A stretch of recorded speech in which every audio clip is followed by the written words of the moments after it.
Welcome to Chemistry Online Classes. Next, we are moving into alkanes topic, which is a subtopic in the unit 2. Alkenes are hydrocarbon which is having two hydrogens or less compared with the alkanes.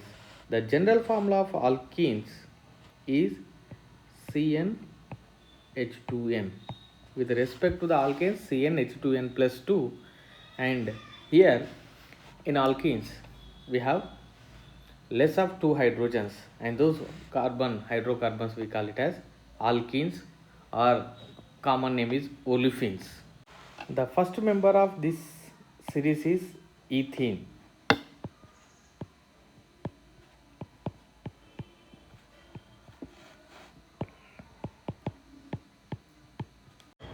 Let's look at structure of ethene or ethylene.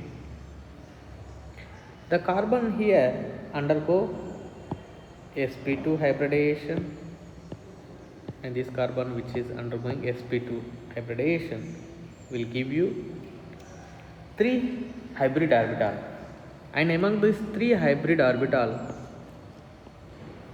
one is used for the CC bond and remaining is used for the sigma bond formation with respect to hydrogen. This carbon is undergoing sp2 and this carbon is undergoing sp2, which is giving three hybrid orbital and one atomic orbital which is left here. As a result of side wave overlapping, we get pi bond. This pi bond is formed due to the atomic orbital side wave overlapping, and this sigma bond is formed due to the overlapping of hybrid orbital, and which is giving a three hybrid orbital. If you look at the angle between these two is 121 degrees, and here the angle between hydrogen is 117.8 degrees, and the bond length between the carbon double bond is 1.33 angstroms, but when you are taking carbon hydrogen, bond length is 1.08 angstrom, and this is the structure of simple molecule ethene.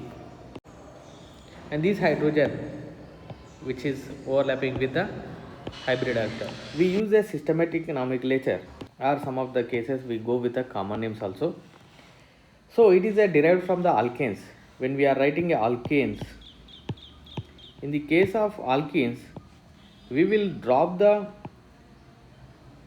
ane by replacing with ene. So commonly we call it as alkene. So for example, if you take ethane,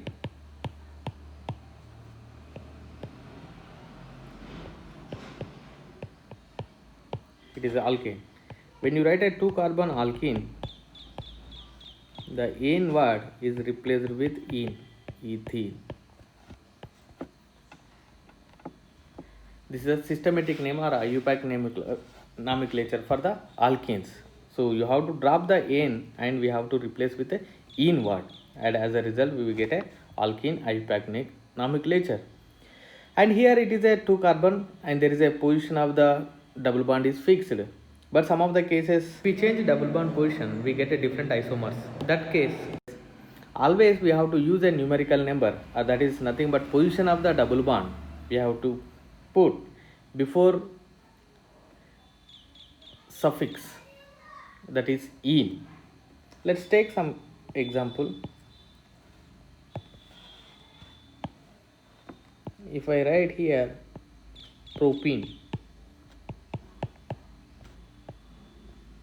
1 2 3 carbon, it is propane, and the double bond is present, propene. If I write another one,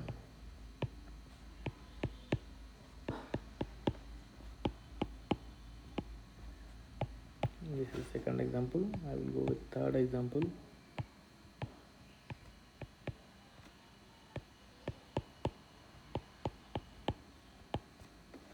Here both the cases, the 4 carbon, 1 2 3 4, and here also 1 2 3 4 for the, so second and third examples, both the cases it is a butene. But where the difference is coming, the position of the double bond which is coming as a different. So how we have to write a nomenclature for this is, we have to use a but, that is the parent child, and where the double bond is presented here, second position, and ene. So whenever we are writing a suffix, and before suffix we have to put position of the double bond number in the numeric. So here it is also 4 carbon but, and where the double bond is presented, it is presented first position but 1 ene, and this is the where we have to write when the situation comes with the same parent name and the position of the double bond is different. And in this way we have to write an IUPAC nomenclature for the alkene system. And alkenes will exhibit isomerism also, especially geometrical isomerism, because the double bond is present. There is a restricted rotation around the CC double bond. As a result, we get a geometrical isomers, cis, trans or EZ we can see. But anyway, we have a separate topic on geometrical isomerism. There we will discuss completely about the geometrical isomerism and cis trans notation, EZ notation, that we will discuss in the next topic. Let's move on to preparation of alkenes. Let's take first preparation method, dehydrohalogenation reaction, and it is an elimination reaction, or sometimes we use as a sedge of elimination. But when we use a sedge of elimination in this preparation method, I will explain. So I am taking a simple alkyl halide.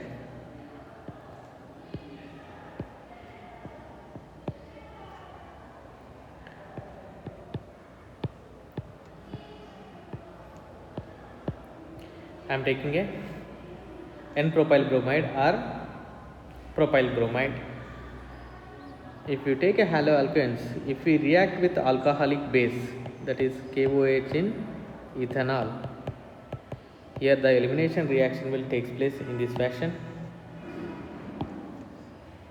Bromine will leave and hydrogen, which forms alkene, and here we get propene.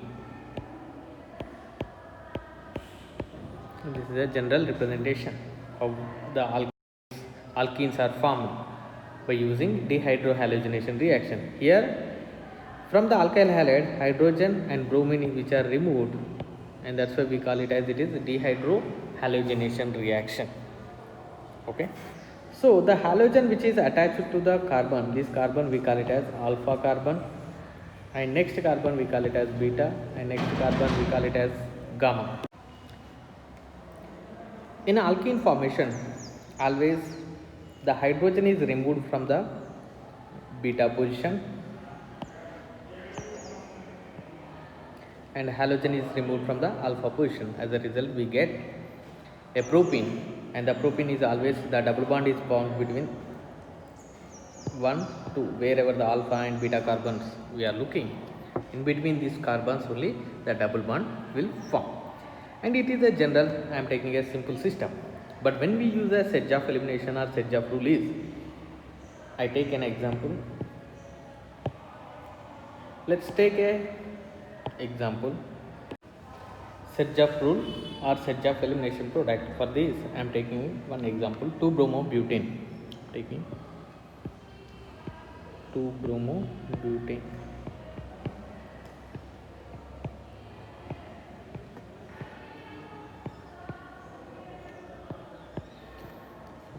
I am writing in this fashion, 2-bromobutane.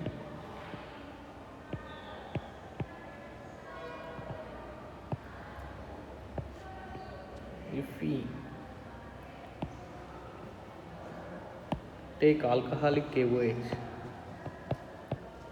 in ethanol, the elimination reaction will take place and we get a alkenes. But here if you look at, I said the halogen attached carbon is alpha carbon, next one is beta. Here we have 2 beta carbon and alpha beta, this is gamma, and this side gamma is not there. Now there is a Question. Now which hydrogen which will eliminate? Let's take two possibilities. I am eliminating hydrogen and bromide from these two position, that is 1, 2, 3, 4. If I eliminate HBr here, I will get a one compound CH3, CH2 and CH, the double bond which is positioned between 1 and 2, and this is called as but 1ene. This is one product.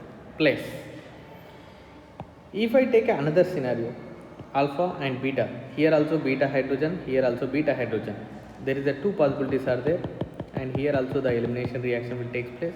As a result, I get a one more product, and in this case the double bond is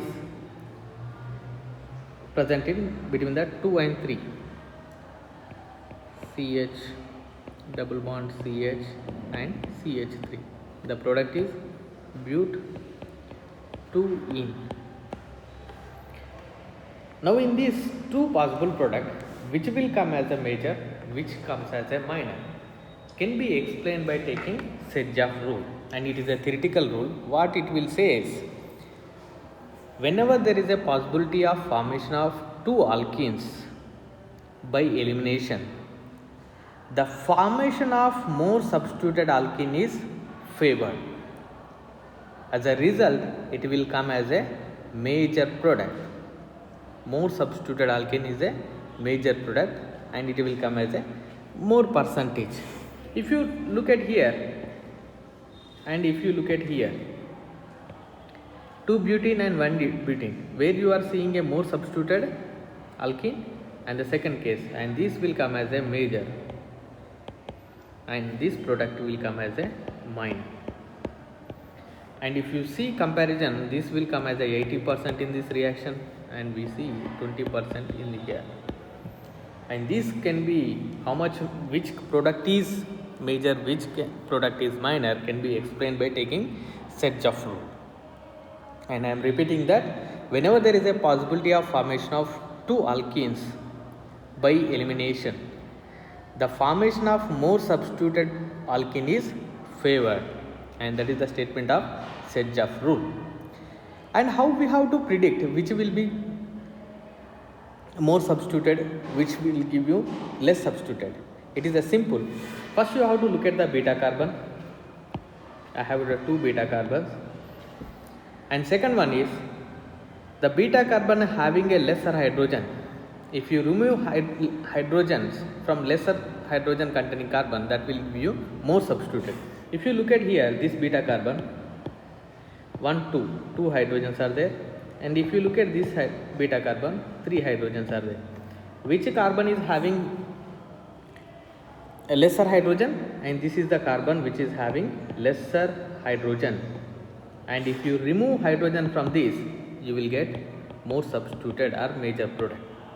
And this is the simple way to write a product, which will come as a major, which will come as a minor. Always the hydrogen has to remove lesser number of hydrogen containing beta carbon, such that you get a major product, and another one is minor product. This is about the Sedgwick rule or Sedgwick statement, and this rule is applied whenever there is a possibility of two product. In the previous example we have seen propene.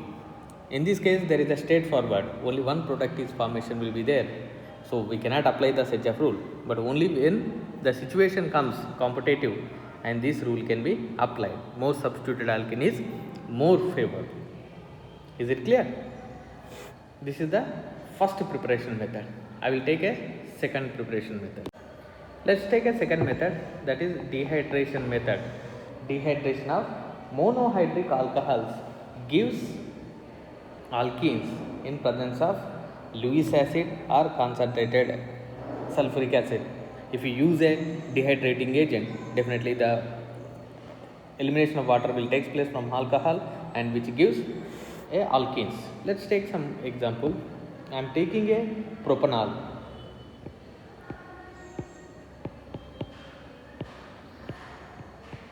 CH2OH. and I am reacting with a dehydrating agent. Usually concentrated sulfuric acid we use as a frequently dehydrating agent at elevated higher temperature 170 degrees.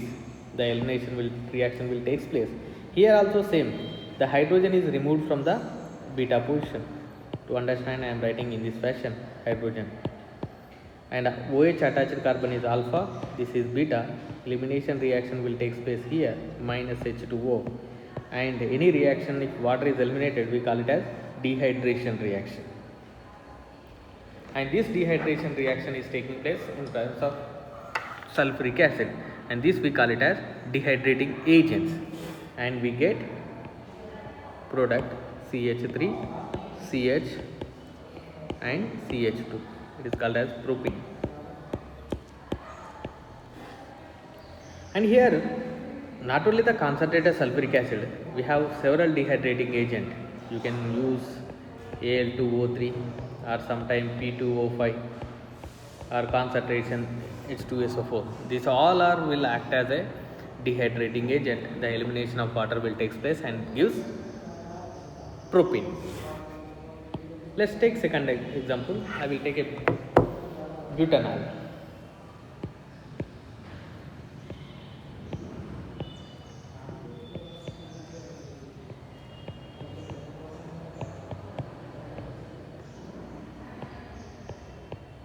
It is butane 2-ol.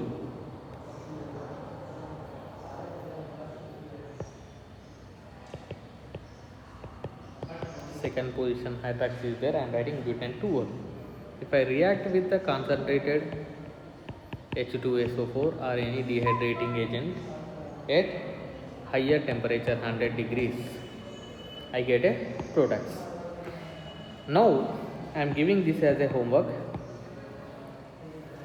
Let's apply Sedgwick rule for this reaction, because here also this is alpha carbon, we have 2 beta carbons. If we have a 2 beta carbons having a hydrogen, definitely we will get a 2 elimination product, and by using Sedgwick rule you write which is major product and which is minor product by using Sedgwick rule in the case of dehydration reaction. And this is about the Sedgwick rule and elimination reaction with respect to dehydrohalogenation and dehydration. Next class we will discuss about the Hoffman elimination reaction. Thank you.